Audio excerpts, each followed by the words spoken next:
Hello friends, ఈరోజు అయితే మనము ఎంతో రుచికరమైన మా రాయలసీమ స్టైల్లో పచ్చిమిర్చి పప్పు చేసుకుందామండి. ఇదిగోండి, దానికోసం అయితే నేను ఫస్ట్ ఇట్లా కందిపప్పు అంతా కూడా కడిగి పక్కన పెట్టేసుకున్నాను. ఆ తర్వాత ఇందులోకి పచ్చిమిరపకాయలు కొంచెం చిన్నగా కట్ చేసి వేసుకుంటే మనకి అదేమంటారు రామేటప్పుడు మనకి బాగుంటుందండి. అందుకోసం అని చెప్పేసి అదేవిధంగా ఇందులోకి ఒక టమాటా వేసాను. అంటే నేను కొంచెమే పప్పు చేస్తున్నాను కాబట్టి ఒకటే వేసాను. మీరు టమాటోస్ అయితే పచ్చిమిర్చి కానీ కందిపప్పు మనం తీసుకునే క్వాంటిటీని బట్టి ఇవన్నీ కూడా వేసుకోవచ్చండి. అలాగే ఇందులోకి ఒక ఉల్లిగడ్డ కూడా వేసుకోవాలి. వేసుకోవాలండి. ఉల్లిగడ్డ వేసుకోవడం వల్ల పచ్చిమిరపకాయల పప్పు చాలా టేస్టీగా ఉంటుంది. ఇంకా ఆల్రెడీ పప్పు కడిగి పెట్టేశాను కదా నేను. ఇప్పుడు ఇందులోకి మనం కట్ చేసి పెట్టేసుకున్నటువంటి టమాటాలు, పచ్చిమిరపకాయలు, ఉల్లిగడ్డ ఇవన్నీ కూడా ఇందులోకి వేసేద్దామండి. తర్వాత ఇందులోకి మన రుచికి సరిపడేలాగా ఉప్పు మనం ఎంతైతే తింటామో అంత. ఇంకొక విషయం ఏంటంటే కొంతమంది పప్పు ఉడికేటప్పుడు అయితే ఉప్పు వేయరండి. ఇదైతే మీ ఆప్షనల్ అనమాట. మీరు పప్పు ఎనిపేటప్పుడు అయినా కూడా వేసుకోవచ్చు. ఇంక ఇందులోకి కారం అవసరం లేదండి. ఆల్రెడీ పచ్చిమిర్చి కారమే మనకి సరిపోతుంది. తర్వాత కొంచెము చింతపండు కూడా వేసుకోవాలి. అదేవిధంగా మనము కొద్దిగా పసుపు, అలాగే కొంచెము జీలకర్ర కూడా వేసుకోండి. జీలకర్ర వేయడం వల్ల కూడా చాలా బాగుంటుంది. ఇదిగోండి, పసుపు కూడా వేసాను. ఇప్పుడు నేను జీలకర్ర వేసిండేది అదేమంటారు వీడియో కొంచెం స్కిప్ అయిందండి. మీరు కంపల్సరీ వేసుకోండి. అదేవిధంగా ఇందులోకి కొంచెము ఆయిల్ కూడా వేసాను. అంటే మనకి పొంగకుండా ఉంటుంది కదా, సో దానికోసం అన్నమాట. అదేవిధంగా కొంచెం కరివేపాకు, కొత్తిమీర అయితే కంపల్సరీగా వేయాలండి పచ్చిమిరపకాయల పప్పులో మాత్రము. కాబట్టి ఖచ్చితంగా కొత్తిమీర వేసే మీరు పచ్చిమిరపకాయల పప్పు అయితే చేయండి. చాలా అంటే చాలా టేస్టీగా ఉంటుందండి. ఇదిగోండి, ఇవన్నీ కూడా వేసిన తర్వాత మంచిగా కుక్కర్కి మూత పెట్టేసి ఒక 5 కానీ 6 కానీ విజిల్ ఇచ్చేసి పప్పు ఎనిపేసుకున్నారంటే మీకు మంచి రుచికరమైన పచ్చిమిర్చి పప్పు అయితే రెడీ అయిపోతుంది. తప్పకుండా మీరు ట్రై చేయండి. కొత్త రెసిపీస్ ట్రై చేయండి. రోజు చేసుకునే పప్పు, సాంబారు ఇలా కాకుండా ఈసారి వెరైటీగా ఇలాగా పచ్చిమిర్చి పప్పు ట్రై చేయండి. ఇదిగోండి, పప్పు నేను మంచిగా ఎనిపేసుకొని తీసుకొచ్చేసాను. ఇప్పుడు తాలింపు పెట్టేసుకుందామండి. ఇదిగో నూనె పెట్టేశాను కదా. నూనె హీట్ అయిన తర్వాత ఇంకా యాజ్ యూజువల్ తాలింపు గింజలు, అదేవిధంగా జీలకర్ర ఆవాలు వేసాను. కొంచెం మినపప్పు, శనగపప్పు, మీరు తాలింపు ఎలా అయితే పెడతారో అలా పెట్టేసుకోండి. కాకపోతే కొంచెం ఉల్లిగడ్డ, కొంచెం ఎల్లిపాయలు 2 కలిపేయండి, బాగుంటుంది. ఇదిగోండి, తాలింపు వేసేస్తూ ఉన్నాను. అలాగే కొద్దిగా కరివేపాకు, ఒక ఎండుమిర్చి, ఇవన్నీ కూడా వేసి తాలింపు పెట్టేసామంటే మనకి పప్పు అయితే రెడీ అయిపోతుందండి. ఎప్పుడు చేసుకునేలే కాకుండా ఇలా డిఫరెంట్గా కూడా ట్రై చేయండి. టేస్ట్ని ఎంజాయ్ చేయండి. ఇదండి, తాలింపు రెడీ అయిపోయింది. పప్పులోకి అయితే వేసేసుకుందాం. చూసారా ఎంత బాగుందో, కలర్ఫుల్గా ఉందో. టేస్ట్ కూడా అంతే బాగుంటుందండి. ఇంక ఇప్పుడు ఈ పచ్చిమిరపకాయల పప్పులోకి నేను ఈరోజు కాంబినేషన్గా మునక్కాయల కర్రీ చేస్తున్నాను. ఇదిగోండి, దానికోసము మునక్కాయలన్నీ కూడా కట్ చేస్తున్నాను ఈ విధంగా. ఈ మునక్కాయల కర్రీ కూడా అంతేనండి, డిఫరెంట్గా చేసుకుంటూ ఉంటాం మనము. మునక్కాయలు టమోటా చేసుకుంటాము, ఉట్టి మునక్కాయలకి పప్పులు పొడేసి అలా చేస్తారు, రకరకాలుగా చేస్తూ ఉంటారు కదా.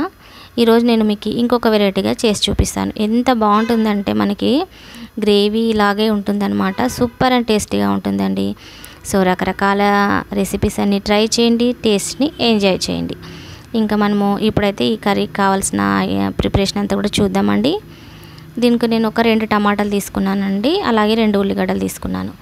మరి మనము నైస్గా కట్ చేసుకోవాల్సిన అవసరం ఏమీ లేదు, ఎందుకంటే ఇవన్నీ కూడా మనము మిక్సీకి వేస్తాం కాబట్టి జస్ట్ కొంచెం ఒక రకంగా కట్ చేసేసుకొని మిక్సీకి అయితే వేసుకుందామండి. సో చూసారు కదా ఫ్రెండ్స్, ఈ విధంగా నేను కట్ చేసేస్తున్నాను. తర్వాత ఇవి మొత్తం మనము మిక్సీకి అయితే వేసేద్దాం. ఇదిగోండి, తర్వాత నేను ఆల్రెడీ మునక్కాయలు అన్నీ కూడా కడిగి పెట్టుకున్నాను కదా. ఇవన్నీ ఇట్లా పక్కన ఒక మూతలోకి అయితే తీసి పెట్టేసుకుంటూ ఉన్నాను. ఇప్పుడు మనము ఇందులో కొంచెం కొత్తిమీర కూడా వేద్దామండి. కొత్తిమీర కూడా వేసుకోవాలన్నమాట. మీ టమాటాలు, ఉల్లిగడ్డలు, అలాగే కొత్తిమీర ఇదంతా కూడా మిక్సీకి అయితే వేసేద్దాం ఫ్రెండ్స్. ఇదిగోండి, ఈ విధంగా. ఇంకా ఇందులోకి నేను ఎలాంటి మసాలాలు అయితే వేయట్లేదండి. అల్లం వెల్లిపాయ పేస్ట్ కూడా వేయలేదు. ఒకవేళ మీరు కావాలంటే వేసుకోండి. ఇలా వేయకుండా చేసినా కూడా చాలా అంటే చాలా బాగుంటుందన్నమాట. కొబ్బరి వేయలేదు, ఎలాంటి మసాలాలు వేయలేదండి, సింపుల్గా చేశాను. మీరు తప్పకుండా ట్రై చేయండి. ఇంకా మసాలా వేసి పెట్టేశాను కదా, ఇప్పుడైతే ఈ మునక్కాయలు కొంచెం మనం ఉడకబెట్టేసుకుందామండి. అంటే ఒక 75% అట్లా 3/4% ఉడికితే చాలన్నమాట. ఎందుకంటే మరి మనము మసాలాలో ఉడకబెడతాం కాబట్టి మనకి త్వరగా అయిపోవాలంటే ఈ విధంగా ఉడకబెట్టేసుకుంటే బాగుంటుందండి. అదేవిధంగా తాలింపుకు కూడా నేను ఇట్లా ఒక ఉల్లిగడ్డ కట్ చేసుకుంటున్నాను, చిన్నదనమాట. ఎందుకంటే మనము ఆల్రెడీ మసాలాలోకి 2 ఉల్లిగడ్డలు వేసాం కదండి, కాబట్టి జస్ట్ తాలింపుకి ఉల్లిగడ్డ వేయాలి కాబట్టి చిన్న ఉల్లిగడ్డ తీసుకున్నాను. ఇంకా ఇక్కడ చూసారా మునక్కాయలు అయితే మనకి ఆల్మోస్ట్ అలా ఉడికిపోయినాయండి. ఇంక ఇది పక్కన పెట్టేసుకొని మనము కళాయి పెట్టేసుకుందాం. ఇదిగోండి ఈ విధంగా ఒక కళాయి పెట్టేసుకున్న తర్వాత ఇందులోకి కొంచెం నూనె వేసుకుంటున్నాను. తర్వాత ఇందులోకి మనము పోపు దినుసులన్నీ కూడా వేసుకుందామండి. ఆయిల్ హీట్ అయిన తర్వాత ఇంకా జీలకర్ర ఆవాలు ఇవన్నీ మామూలుగా, ఇదిగోండి కొంచెం జీలకర్ర, అలాగే ఆవాలు, అదేవిధంగా మనము కట్ చేసి పెట్టుకున్న ఉల్లిగడ్డ ఉంది కదా అది కూడా వేసేసాను. ఉల్లిగడ్డ మరి మనకి ఎక్కువ వేగాల్సిన అవసరం లేదండి, కొంచెం వేగితే చాలు. అదేవిధంగా కొంచెం కరివేపాకు, మీరు కావాలంటే ఒట్టిమిరపకాయ కూడా వేసుకోండి. ఒకవేళ మీరు అల్లం పేస్ట్ వేసుకుంటామంటే ఇప్పుడు వేసుకోండి, నేనైతే వేయట్లేదు. వేయకుండా కూడా చాలా బాగుంటుందండి.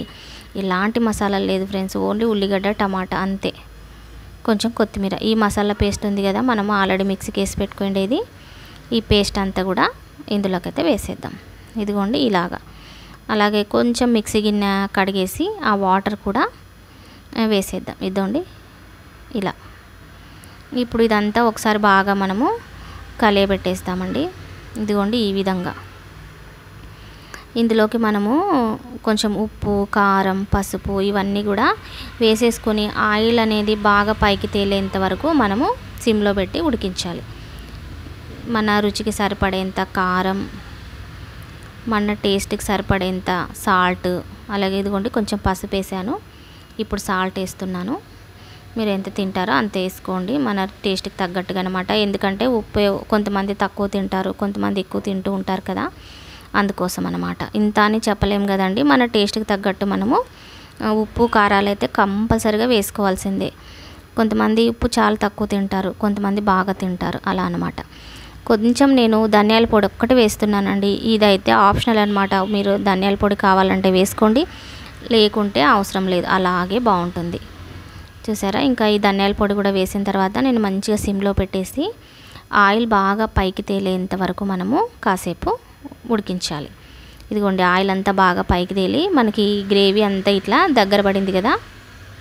ఇప్పుడు మనం ఉడకబెట్టి పెట్టేసుకున్న మునక్కాయలు ఉన్నాయి కదా, నీళ్ళన్నీ వంచేసి కేవలం మునక్కాయలు మాత్రమే వేయాలండి. మునక్కాయలు కూడా వేసి ఒకసారి మనం అట్లా కలిపేస్తే ఈ మసాలా అంతా మనకి మునక్కాయలకు పట్టుకొని చాలా బాగుంటుంది. ఒక 2 మినిట్స్ మనము సిమ్లో అలాగే పెట్టేద్దాము, మూత పెట్టేసి. ఓన్లీ 2 మినిట్స్ అంతే చాలండి, ఎక్కువ అవసరం లేదు. 2 మినిట్స్ తర్వాత మనము చెక్ చేద్దాము. ఇదిగోండి చూసారా, మంచిగా మనకి రెడీ అయిపోయింది కదా. ఇప్పుడు మనము ఇందులోకి కొంచెం వాటర్ వేసుకుందాం, ఎందుకంటే మనము గ్రేవీ లాగా చేసుకోవాలని అనుకున్నాం కదా, సో దానికోసం అని చెప్పేసి కొంచెం వాటర్ వేసేసి ఈ వాటర్ అంతా కూడా బాగా ఉడికేంత వరకు సిమ్లోనే చేయాలండి. హైలో మాత్రం అస్సలు పెట్టద్దు మంట, సిమ్లో పెట్టేసి మీరు ఇంకాసేపు ఉడికించండి. ఇదిగోండి మంచిగా అయితే మనకి ఉడికిపోయింది, ఇదో చూసారా. ఇలా ఉడికిపోయిన తర్వాత మనకి ఆల్రెడీ మునక్కాయలు మనము 75% ఉడకబెట్టేసాం కాబట్టి ఇంకా కొంచెం ఏమైనా ఉడక్కోకుండా ఇక్కడ ఈ వాటర్ ఇదంతా వేసాం కాబట్టి ఇప్పుడు నీట్గా అయితే ఉడికిపోతుంది. సో ఇంకొక 2-3 మినిట్స్ పెట్టేసి మనము చూసామంటే మనకి మంచి మునక్కాయల కర్రీ అయితే రెడీ అయిపోయిందండి. సో రకరకాలుగా చేసుకుంటూ ఉంటామని చెప్పాను కదా, మీరు ఒకసారి ఇలా కూడా ట్రై చేయండి. మీకు టేస్ట్ ఎలా వచ్చిందనేది తప్పకుండా నాకు కామెంట్స్ ద్వారా తెలియచేయండి. చాలా బాగుంటుందండి. మనం ఎప్పుడు ఒకే రకంగా చేసుకుంటే ఏం బాగుంటుంది, అప్పుడప్పుడు డిఫరెంట్గా కూడా సో చూడండి ఫైనల్గా అయితే ఈరోజు లంచ్కి మునక్కాయల కర్రీను, అదేవిధంగా పచ్చిమిరపకాయల పప్పు చేశాను కదా నేను, అదనమాట. చాలా చాలా టేస్టీగా ఉన్నాయండి. ఇదిగోండి పచ్చిమిరపకాయల పప్పు చూడడానికి ఎంత కలర్ఫుల్గా ఉంది కదా, టేస్ట్ కూడా అంతే బాగుంటుంది. సో మీరు అందరూ తప్పకుండా ట్రై చేయండి. మీకు ఎలా వచ్చిందో కామెంట్స్ ద్వారా తెలియజేయండి. ఈ వీడియో నచ్చితే తప్పకుండా లైక్ చేయండి, షేర్ చేయండి.